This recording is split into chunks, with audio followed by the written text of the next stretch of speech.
Hello everyone and welcome back. This is Denise. Today I'm just so obsessed with these lovely little one-page sketchbook things. I was playing yesterday and made this one, and I thought I wanted to play again and make one today. I just thought, well, I'll just film it because it's fun to bring y'all along in whatever I'm experimenting with.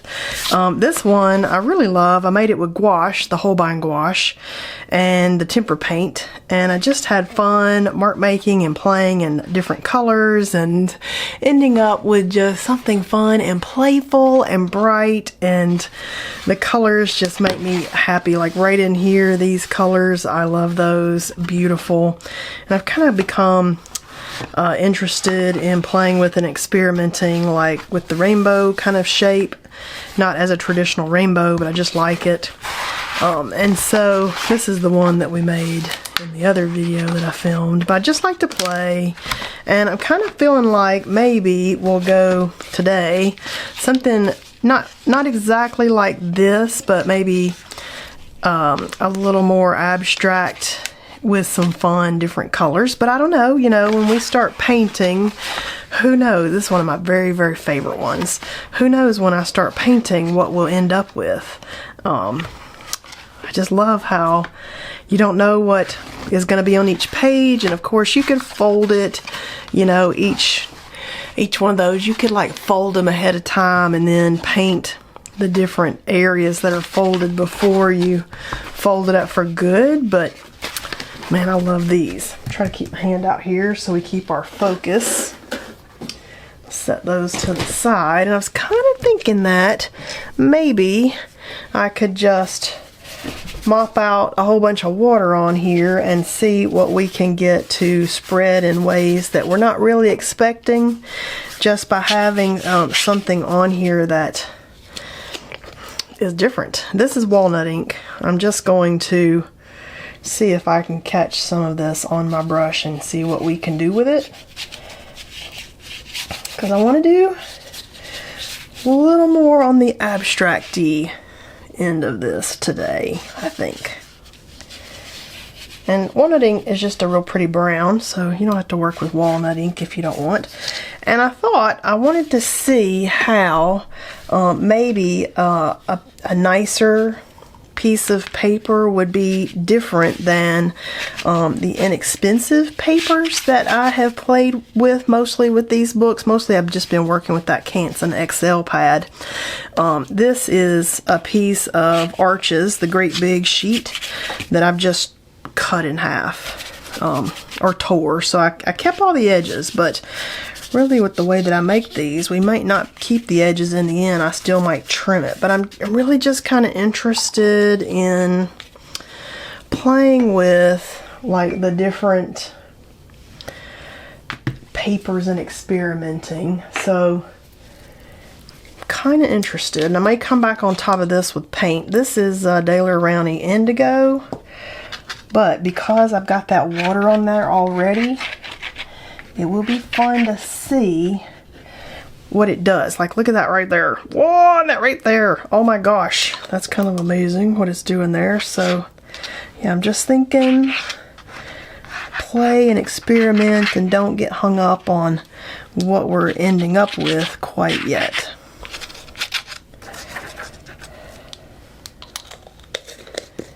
Okay, I love this right here. It's real wet. It's spider webbed out. It's pretty cool. That's fun. And I might just see like what, kind of interested in keeping this in that kind of blue family that I like. This kind of sage blue color. I'm kind of interested in this color. Maybe even like an ivory, possibly, maybe some stenciling. I might do some stenciling, just kind of getting ideas in my mind of where I'm thinking of going. And we could also do some doodles and drawing. Kind of want some of this to dry to doodle on it. Oh, maybe even not the doodles and drawings, we could do in our stencils, you know, I've got some flowery stencils that would be cool to stencil out. Let's just take a look at some of these options here, because I want maybe, ooh, like I like that one right there. I like this right here. I'm not worried about ruining anything there, so I'm just gonna set it right down on my thing that's drying. I also like some of these mark making things, but I was kind of feeling like this right here might be what I'm thinking. This is a Stencil Club stencil, so you have to be on their Stencil Club stencil page to see this. It's Stencil Club 12 of 2024, and this is Missigman is the artist there. But I'm kind of feeling like in a black, okay, I'm getting kind of an idea here, but in black, stenciling that on here. Do I want to do it after the paint though? Maybe I want to do it after I add some other paint. Whoa, maybe I want to do that on top. All right, let's get some paint out here. I know I want the blue. And I got some cream. Feeling like putting these on with maybe my bowl scraper, or we'd even do this with, yeah, I think I'll do the bowl scraper. I was about to say we could even do it with a wedge. Hang on, let me get these down. I've got, this is on the shelf in front of me up here, but I've got these different Catalyst wedges and Master's Touch silicone wedges there. Maybe that's what I'm thinking. Let's start with that. So, oh yeah, look at that. Whoa, totally feeling it.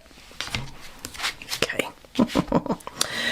So I love doing these one-page things because they are low commitment, and in my mind that equals low stress. And because we don't know what composition we're going to end up with, you know, I don't get stressed about where I'm putting stuff. And if you did the folding beforehand so that you could be more strategic, then, you know, you might work it and be a little more exacting. But I'm working it in a way that I don't know where the fold's gonna fall. I mean, I can kind of guess about right there, but I don't know for sure what we're gonna end up with. And I like that. I like that serendipitous nature of making these. This goes right along with my love of painting a big page and then cutting it up and searching out compositions. So you already know that that's a favorite way that I like to create. So this paper is very textured, so I'm definitely keeping a lot of this texture since I'm using a dry spatula wedge here and not adding water. I'm getting tons of texture in the paint, which that's very interesting. And then you got to remember, these go edge to edge when we fold them up, so I want to get that paint over to the far edges too. I don't want to just work kind of close to the edge and then forget that the book is going to show those edges.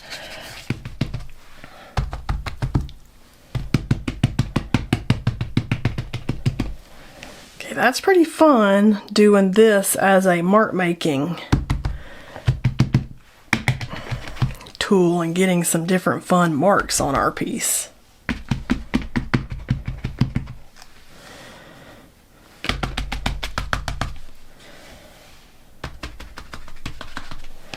Ooh, I like that. That right there, super fun. And then I just wipe these with my cloth as I'm working. So I need this to dry a tiny bit, and then I'm gonna stencil on top of that. So I'll be right back. All right, I think we're mostly dry, so I'm gonna put out some black paint. Oop, got some dry pieces here. And I'm gonna use my ink blending brush to grab the paint and work on this stencil. And these wash out pretty good. It keeps some color from the acrylic paints or whatever I dip on it. But other than that, it washes out and it's soft and ready to go again. So I'm really enjoying using these as my stencil brush over what I used to use, being the little sponges. This is my new favorite way to stencil. And I just kind of do this little smoothie all over the place here. And so let's just see what we end up. Doesn't have to be the whole stencil that I'm doing. It's just kind of fun to experiment and see what I can grab and end up with.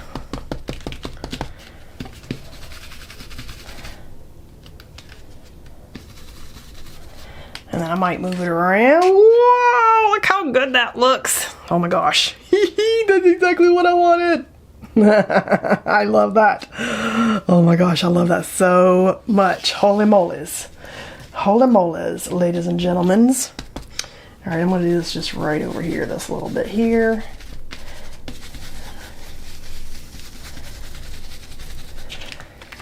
Oh my gosh. Super fun. I am loving this color palette. Holy moly. And just playing and seeing where it takes us. When you let go of the expectation of trying to create something amazing, when you create and you do it just for the fun and the experimenting and the play and the different supplies, you really get so much more joy out of the I love that, out of the creative process. Oh my goodness, I love it, I love it, I love it, I love it. Oh my goodness. It just is so liberating to let go of the expectations and actually just enjoy the process of mixing and color and playing and experimenting. Oh my goodness, this is super fun. Yeah, I like that. I need a tiny bit more paint. I'm gonna have these kind of spread throughout the book. And I do have a class on Skillshare. It's a real short class, but we fold different books and stuff called One Page Wonders. And we just paint some pages and fold them into lovely little art journals, which make me ridiculously happy. I mean, seriously, the most fun you've had in your paint room making stuff. I love it. I got a little bit of paint right here that I think I'm going to go ahead and let that continue down some. Yeah, looking at those little sketchbooks, the art books that I showed you though, those make me just ridiculously happy. And that's kind of my goal when I show up to my art table. What can I do? Okay, I think I'm going to set this to the side. What can I do and I'm going to set this in water till I can go wash it off. So I just set that down in the water thing until I'm ready to go to my sink. But what can I do to have fun at the art table? It's not about creating a masterpiece. It's not about trying to create something specific and then getting mad when I don't get there. Let go of that expectation. Try to embrace exploring things. And what about some punchinella? You know, I hadn't pulled the punchinella out in a long time. Yeah, I love punchinella. We hadn't seen that in a while. And I'm kind of thinking gold. Like, started like looking at stuff and then getting excited to pull it out. Like, I mean, I have more fun at my art table now than I ever have in my entire life because I have let go of the expectations of where I'm expecting a piece to go. I used to sit at my art table and really get angry because whatever I was making wasn't what I had in my mind, some masterpiece. And letting go. Let's see how this works with the first time I've used it with the Kirtaki Gold Mica paste. Yeah, that took a long time for me to let go. And oh yeah, to start enjoying this process of creating. I mean, I'd get angry at my art table and then wonder, why do I even have an art business or photography business? Why do I even have a creative business? I'm terrible. You know, I mean, I said all the terrible things to myself just like you do, and leave mad. And I'd be mad for a few days. Like, it would take me a couple days before I could get past that frustration and come back to my art room or my photography area and create again. And somehow in these last few years, letting go of the expectations, starting the YouTube channel, and just saying like, hey, where are we going to end up today? What can we make today? Has upped my joy of creating so significantly. I mean, I just can't even tell you how much I enjoy showing up now and chatting with you guys and seeing what we can make and just being creative and getting excited to show up and make a new video and show up at my art table and create. Truly been a game changer for me. And, you know, as you can tell, let's do some dots in my, videos. A lot of people mention the joy in creating that I seem to have, and I do. Man, I love it. It's like super fun to show up and pull out random supplies and just kind of be like, what can this supply do? I've not played with it before, and just jump in and be brave and not be scared, because it's just paper and paint. If you don't like it, you can fold it into a little book. You can cut little hearts out of it. You can run around and cut awesome little compositions out of this and end up creating something that you do love. It doesn't have to be, I don't like this whole piece, so I've done a terrible job. No, cut it into something that's much better. Or fold it into a lovely art book, because these look like a crazy mess when you do it this way and you do a great big page, but then you fold it into, some of these little books, and now like I ridiculously love these. Like, they're the best. Like, I get such joys looking at those that I might just be on this kick for a while. And I did these years and years ago. It's fun to revisit things that maybe you hadn't have out in a while, or playing with like a different art material that you haven't played with in a while, like the pen pastels. I just did that pen pastel class, and there's a video on here on using the pen pastels now, and I forget how much I love the pen pastels. Like, I have all the pen pastels, and I've done pastel classes in the past and really enjoyed it, and then it'll get put in my drawers because it lives in the little drawers here beside me, and then I just forget about them for a long time, and then every once in a while I'll just remember, hey, maybe I want to work with those pen pastels, and I'll pull them out and I'll forget how much I loved them, because they are a lot of fun to work in, and they're very vibrant, and it's fun to revisit things that you haven't done in a while. And these, it's been several years since I've done play like this, where I folded things and made cool little art books out of it, and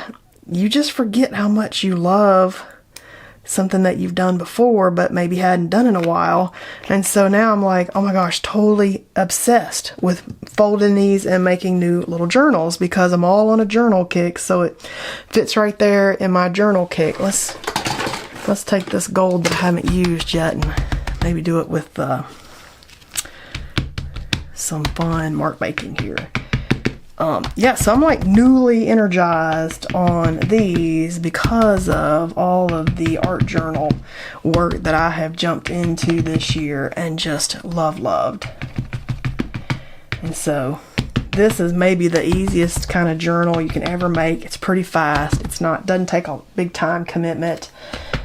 You can play with all your materials and just see like, what can I create, and then play.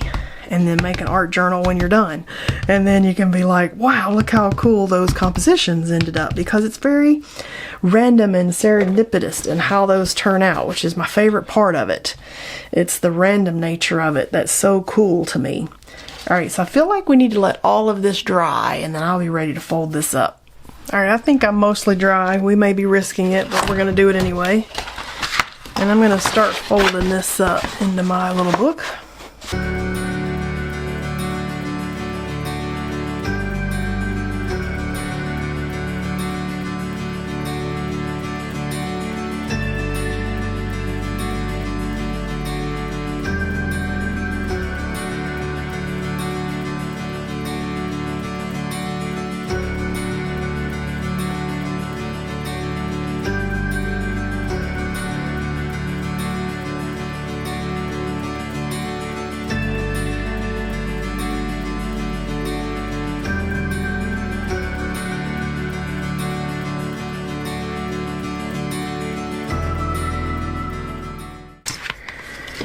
Alright, no matter what you do, you're never going to get them perfectly straight because you're folding thick pieces of paper.